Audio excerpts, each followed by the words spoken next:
الحمد لله رب العالمين. الحمد لله الذي جعل شهر رمضان أفضل الشهور، وقال النبي صلى الله عليه وسلم: من قام رمضان إيمانا واحتسابا غفر له ما تقدم من ذنبه. وفي رواية يقول عليه الصلاة والسلام: من صام رمضان إيمانا واحتسابا غفر له ما تقدم من ذنبه. وقال أيضا: كل أمل ابن آدم له إلا الصوم فإنه لي وأنا أجزي به. وقال سبحانه: يا أيها الذين آمنوا كتب عليكم الصيام كما كتب على الذين من قبلكم لعلكم تتقون. أما بعد، فإن أصدق الحديث كلام الله، وخير الهدي هدي مصطفى صلى الله عليه وسلم، وشر الأمور محدثاتها، فإن كل محدثة بدعة، وكل بدعة دلالة، وكل دلالة صاحبها في النار. أجارني الله وإياكم وسائر المسلمين من النار، آمين آمين آمين يا رب العالمين. أما بعد، فأيها الأحبة، خلال يومين أو يوم إن شاء الله سوف نستقبل شهر رمضان المبارك، وهو أفضل الشهور العام. أسأل الله سبحانه وتعالى أن يبلغنا رمضان، وأن ييسر لنا صيامه وقيامه، إنه ولي ذلك والقادر عليه. أحبتي في الله، فإن كلمتي مع حضراتكم سوف يدور حول كيفية استقبال شهر رمضان المبارك، بمعنى كيف نستقبل شهر رمضان. musidɓe julɓe tedduɓe, ɓaawo en yettude o bajjo seniiɗo wawɗo mo ronkata taguɗo en waɗi en bani adam,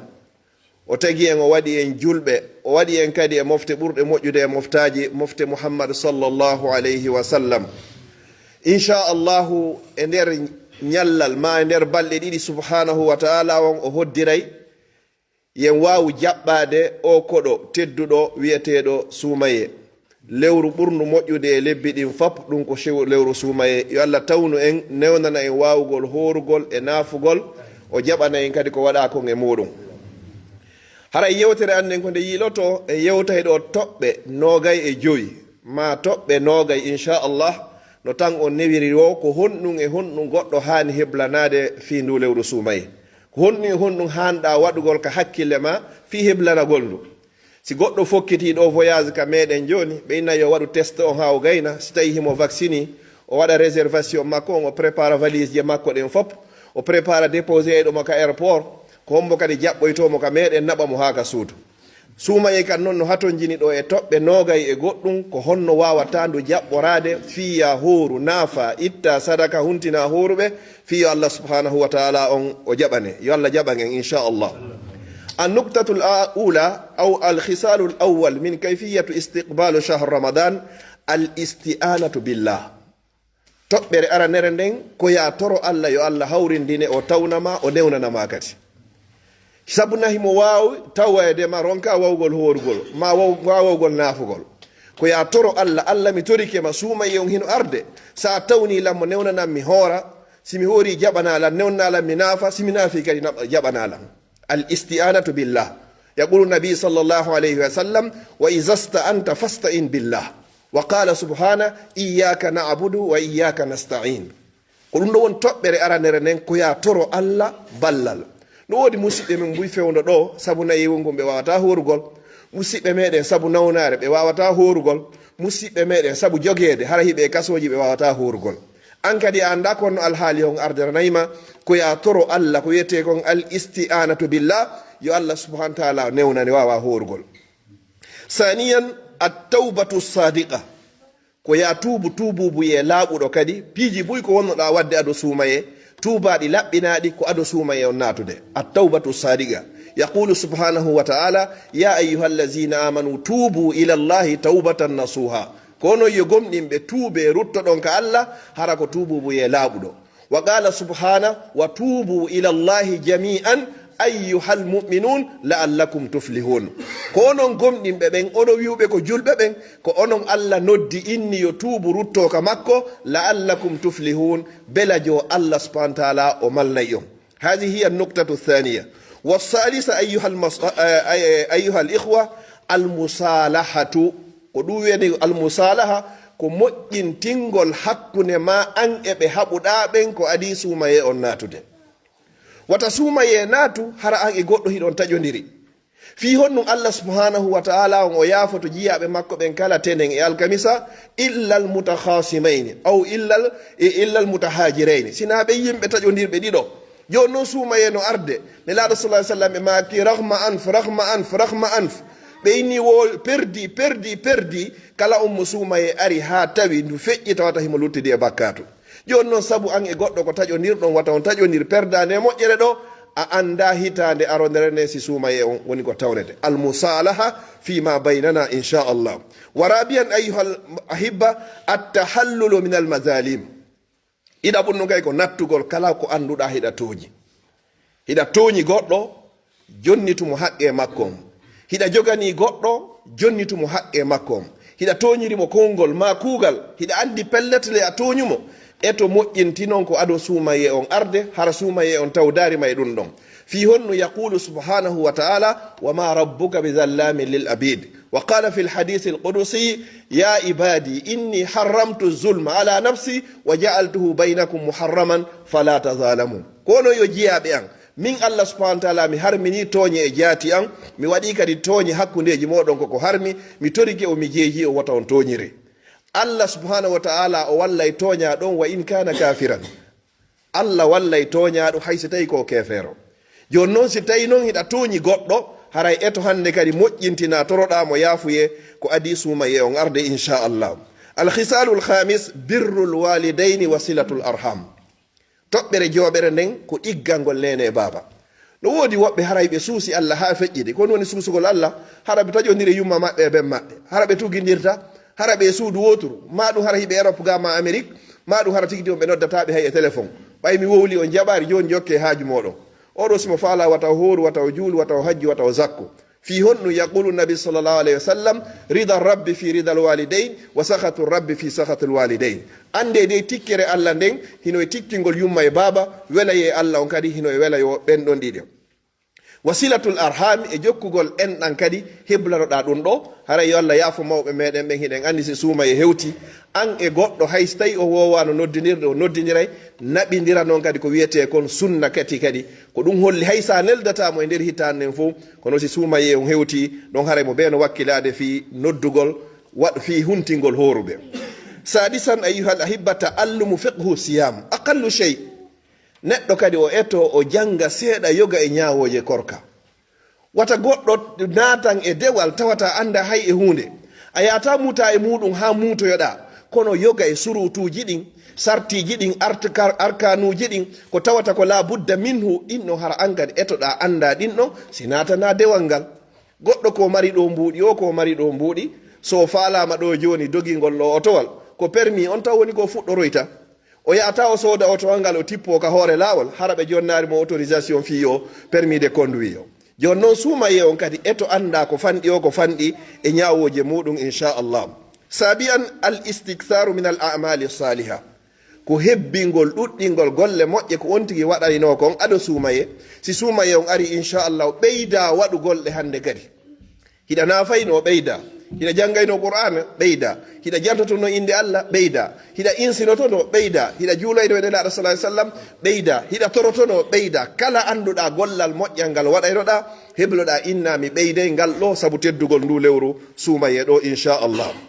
thaminan ayuhal ahibba anniyatu sadiqa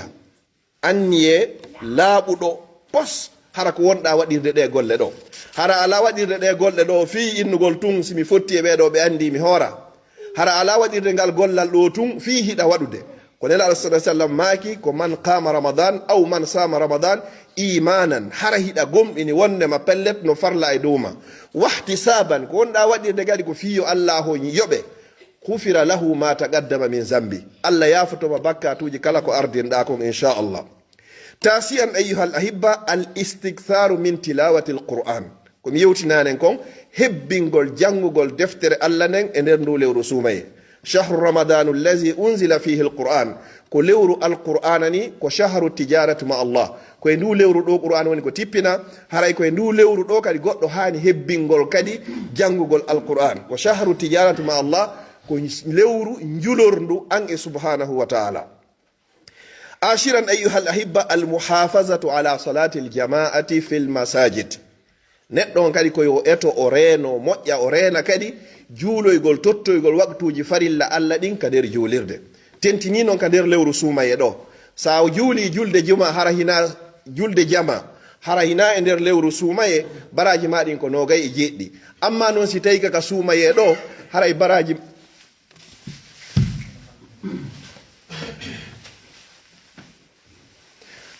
baraji maɗin ko capanɗe jeeɗiɗi ka nder lewru suumaye ɗo joni noon ko yonti wakkilo hara wakutuji ɗin joyi sina empesma molanaɗo hara kaka juulirde allah ko to woni ko tottoyta ɗi farillaji ɗo almuhafazatu ala salati aljamaa. sappo e goo on alhaadi achara ayuha al ahibba al iktharu min annawafil hebbingol naafiloje ɗen ka nder lewru suumaye si tawi joni si tawi gueƴe salminama ko naafete ɗon kon hay si tawi a timminta fou kono farendi hay so tawi ko darɗe nayyi heɓa ɓawo imam o si tawi ko wonande dawowo sina ɗum wakkiloɗa naafa haalanna fi honno nelaɗo sa sallam e maki man qama ramadan kala on dariɗo naafi lewru suumaye ɗum imanan wahtisaban haraɗa gomɗinɗa faala baraji ɗin ka allah hufira lahu ma taqaddama min zambi a yaafete konko ardinɗa e bakkatuji ma. joni noon ko wakkilagol naafa si heɓaki noon hande kadi ka juulirde on ti wakkilo o naafa kadi haray ka suudu muɗum kadi. athani achara al umratu fi ramadan wakkilagol waɗa umra e nder lewru sumaye li qawli nabi sallllahu alayhi wa sallam umratun fi ramadan taadilu hajjatin ma'i aw ka hajjatin ma'i aw kama qala alayhi salam umra goto mo goɗɗo waɗi e nder lewru sumaye baraji muɗum hino fota wa hajjiduɗo e nelaɗo sallllahu alayhi wa sallam si tawi hara feere nden no woodi on tigi wakkilo waɗa ngal gollal ɗo. athalith achar al itikafu fi l ashri l awakhir min ramadan ufinagol ngol balɗe sappo sakkitoroɗen e nder lewru suumaye si tawi feere wawi heɓade on tigi wakkilo ufinoɗen ɗon sa ufinike ka juulirde golle ma haray ko juulugol janngugol alquran jantagol inde allah insinagol e juulugol e nelaɗo sallllahu alayhi wa sallam ko gollal jeyangal e golle ɓurɗe labeɗe ɗen e nelaɗo sallah alih w sallam waɗi sonnaɓe maɓɓe ɓen kadi waɗi sahabaɓe ɓen kadi waɗi kadi ɓe waɗi kadi ɓaawo fatagol nelaɗo sallllahu alayhi wa sallam haray si goɗɗo no jogui feere tan on hino permetta mo haray koyo wakkilo moƴƴa o waɗa ngal gollal ɗo inchallah. alhamis asara awi rabi asara attakhallus min afati lisan neɗɗo on koyo eto o jogito e kala ko wiyete pankareji ɗengal makko ngal wata goɗɗo hooru tawata o ñallir nelaɗo sallallah alih sallam ɓe maaki honɗum man lam yada qawla zour wa shahadatu zour wal amaru bi fa laysa lillahi haja fi an yada'a ta'amahu aw sharaba si tawi goɗɗo o hoori kono accari wolugol fenande wolugol ko anda seeditagol fenande ko médiaji ɗin fewndi kon fewndo ɗo wo haray haaju allah ala nde o accata ñamugol haray e yarugol politique haray no fewndi balon haray hino fewndi probléme ji hino fewndi jogoɗa ɗengal magal e dennangal ɗiɗo fab fiyo allah wawu jaɓandema korka maɗa kan sabuna sa hoori tawi ɗiɗo fappa wawade jogitade ɗengal ngal ya andu haaju allah aray haaju allah ala hande kadi e ko horuɗa kon. alhamis achar ayuha al ahibba toɓɓere joɓere nden al ikhlasu niya fi jamii l ibadat laɓɓina kadi anniye on e dendangal ɗiɗo fop majji hara ko wonɗa waɗirde ɗi kodi wajhi hillah si tawi kaka huntingol si tawi kaka horugol si tawi kaka naafugol ɗiɗo fop hande kaka wonɗa e waɗirde ɗi hara ko fi allah. assadis asar ko assawm ɓaw ɗiɗo fop ɗiɗo ko ya prépare hande kadi fi no wawa horigol joni noon koye on tigui hooru li qawlihi taala ya ayuha allazina amanu kono yo gomɗinɓe kutiba alaykum siyam farlama e dow moɗon dey korka horugol kama kutiba ala allazina min qablikum wono farlirano e dow ɓen adiɓe on la'allakum belajo onon no gasa onon tattaquna on hulay allah hadafu on gaya on e farlugol korka e dow meɗen ko li taqwa allahi azza wa jalla ko fiya waw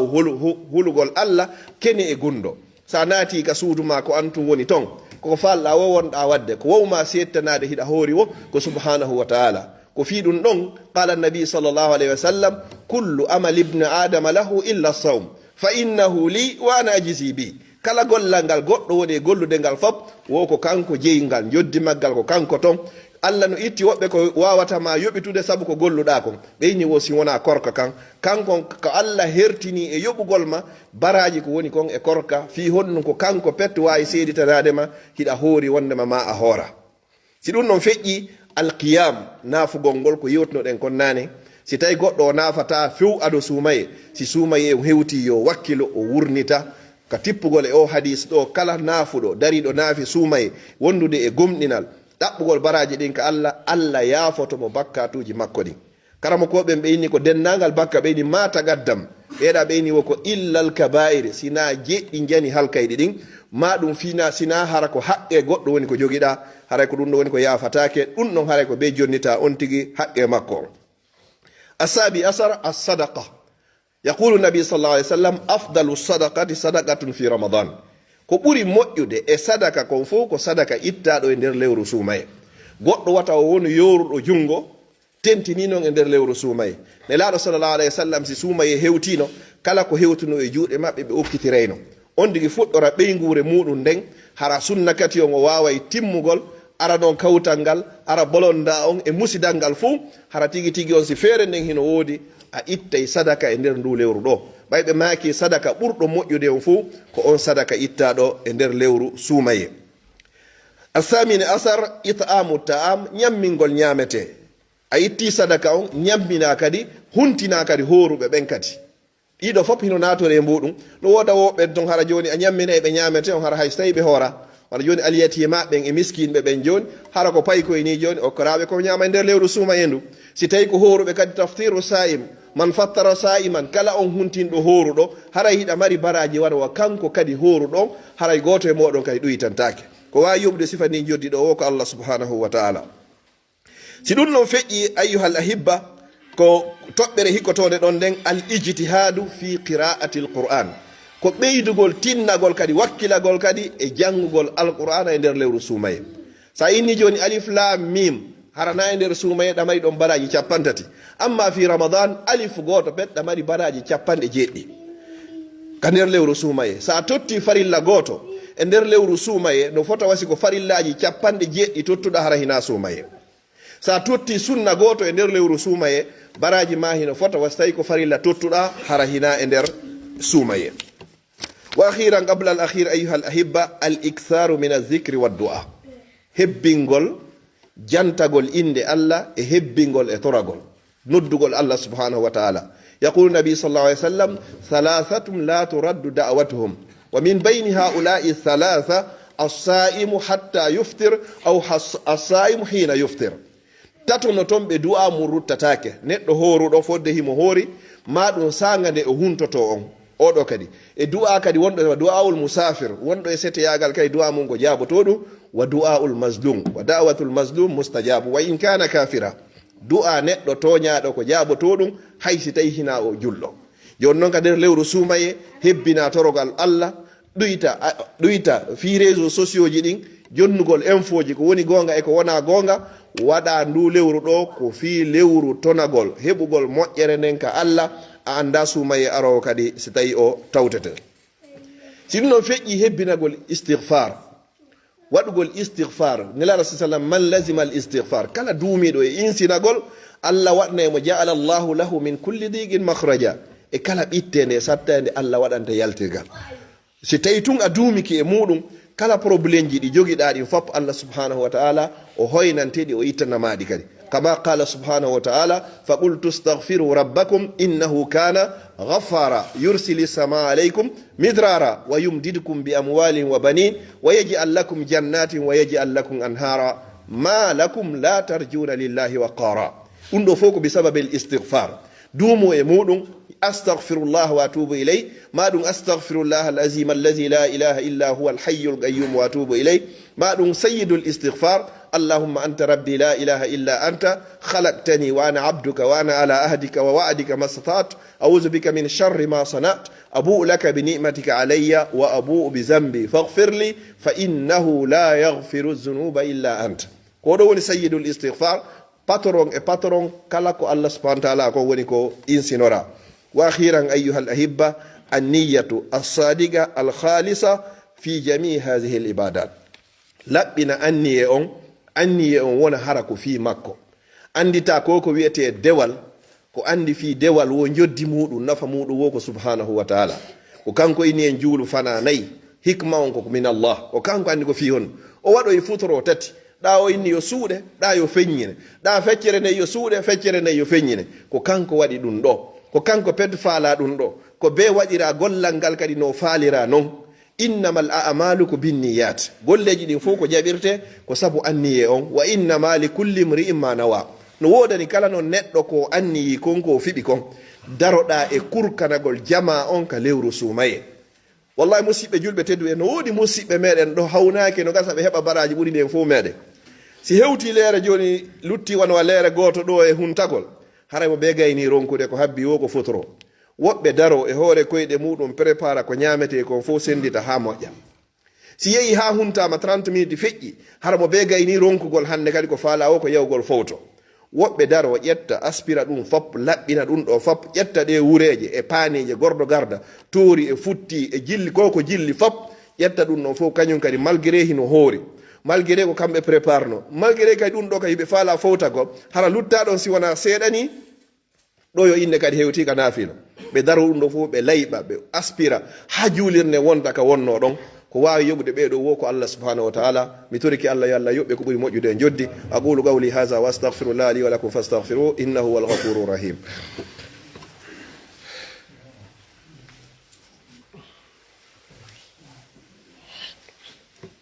alhamdulillahi wa kafa summa salatu wassalamu ala man la nabiyya ba'da.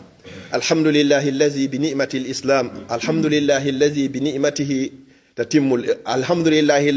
alhamdulillahi ala ni'mati l-islam wa kafa biha min ni'ma. en yetti subhanahu wa ta'ala no hana yettirede e nemaji makko ko nemini en ko wi kon wa in ta'uddu ni'matallahi la tuhsuha se limi nemaji Allah ɗin en wawata andugol ko ɗi jelu. haray mi darnira yewtere anden fi honɗum o jemma wiyeteɗo laylatul qadr o siwagoy taw kono kala faalaɗo heɓugol laylatul qadr hara himo jogi certitude o heɓi laylatul qadri on ko honno o gerdata.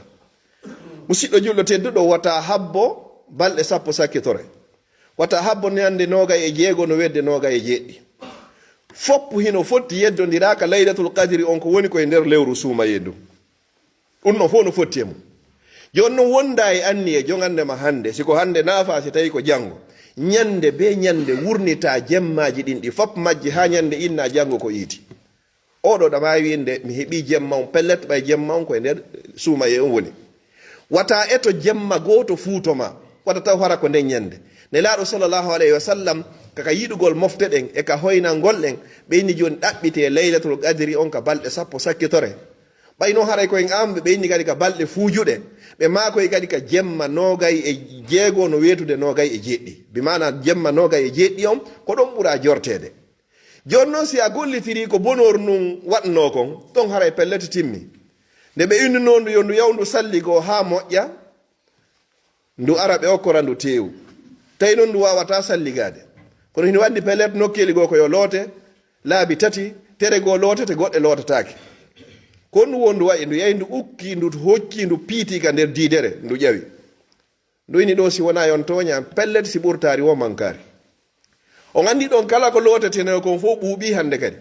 joni noon an kadi ɓayi a andi laylatul qadri on koye nder suumaye on woni ko a suka ni fewdo ɗo ka fewndi ɗo ñande be ñande wurnitu jemma on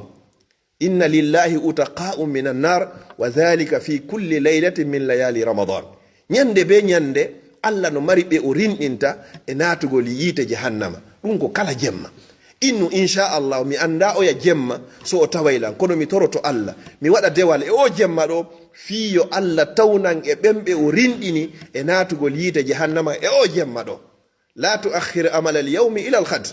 wata accunugol joni mi habboto ha to a anda si toon tawoyte jemma ñande fuɗɗi nen ñande jogodir nen ñande e qur'an jogodira nen ñande e naafilo jogodira nen ñande e huntingol horuɓe inna waɗa décision ferme Allah no okkorma feere ñande be ñande mi heɓay sappo huntinaɓe hara ɗum ɗon kaka jiifa an iwi sa heɓi ñande be ñande sappo huntinaɓe e nder balɗe capantati ɗum ko jelu hawroyta noon ɗum ɗon wawma wonde sabu ko okkuma aljanna danduma yiite jahannam. Ndi jawdi ndi wonɗa ƴettude mara a anda si tawi suumaye nde ɗo lanna hara lalutidi e wonki, a anda si tawi ɓawma ko honno ndi ɗo waɗoyte.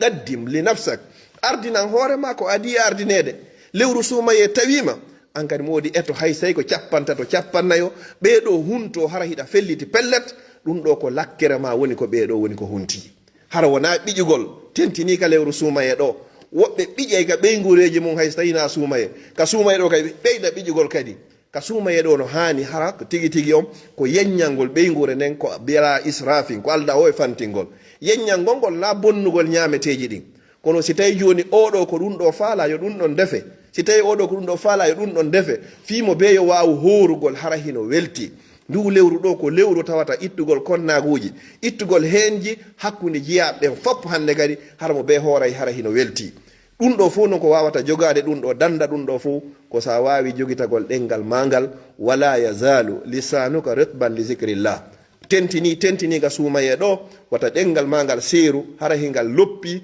e jantagol subhanahu wa ta'ala. wa kana min du'ai nabi sallallahu alayhi wa sallam allahumma a'inni ala dhikrika wa shukrika wa husni ibadatik. o duwa ɗon ela sallam no hewno toragol o, allah mi torikema wallan wallitolan e fi wawgol jantagol ma e fi wawgol yettugol ma. ɗen toro allah yo allah newnan enen kadi wawe jantagol mo wawe yettugol mo ya rabbal alamin. en torike subhanahu wa ta'ala marɓe andeji yo allah ittanɓe andeji muɗum, nawnuɓe yo allah on dikkinɓe, maapiɓe yo allah on mapintinɓe, toriki allah marɓe ɓe yo allah on ɓeydanɓe, ɓe jogaki ɓe yo allah on okkorɓe, maporɓe fi kaydiji ɓe yo allah on okkorɓe, wonduɓe hara ko nafa e barki ya rabbal alamin. fatiɓen fop yo allah o yaafaɓe yurmoɓe okkaɓe aljanna, mawɓe men fatiɓen fop yo allah taw hara ɓe fof yiɓe jamɓe kisiye, luttuɓe hoore gurna yo allah ɓoyindu en e maɓɓe, sukaɓe meɗen wonɓe laawol ɓen fof yo allah hiwɓe aynaɓe renaɓe feƴƴinaɓe hoore jaam moƴƴere. ɓe toriki allah ndu lewru suumaye wonde arde yo allah tawni en suumaye, so tawni yo allah newnan wawgol horugol, sen wawri kadi yo allah newnan o jaɓana en kadi kala moƴƴereji ko woni e lewru suumaye yo allah waɗu gueɓal meɗen, kala soñdia e kambaji ko woni e muɗum yo allah danda dendagal julɓe ɓen, kala ka julɗo ɓitti e hoore aduna mo toriki subhanahu wa ta'ala yo allah ittanmo ɓittene makko ne. toriki men allah leydi men edi lagine yo allah on okkore lamɓe fewɓe nunɗuɓe huloɓe allah, yo allah waɗu en enen kay lamatiri fewni nunɗuɗi hulori allah. mi toriki subhanahu wa ta'ala yo allah wurno en koyen julɓe, yo allah ƴettude en koyen gomɗinɓe. allahumma arzuqna husna al khatima, allahumma arzuqna husna al khatima, allahumma arzuqna husna al khatima. allahumma la tufarriq hadha al jamb illa bi zambi maghfur وسعي مشكور وعمل متقبل مبرور برحمتك يا ارحم الراحمين. وصلى الله وسلم وبارك على نبينا محمد وعلى اله وصحبه وسلم تسليما كثيرا. واخر دعوانا ان الحمد لله رب العالمين واقم الصلاه.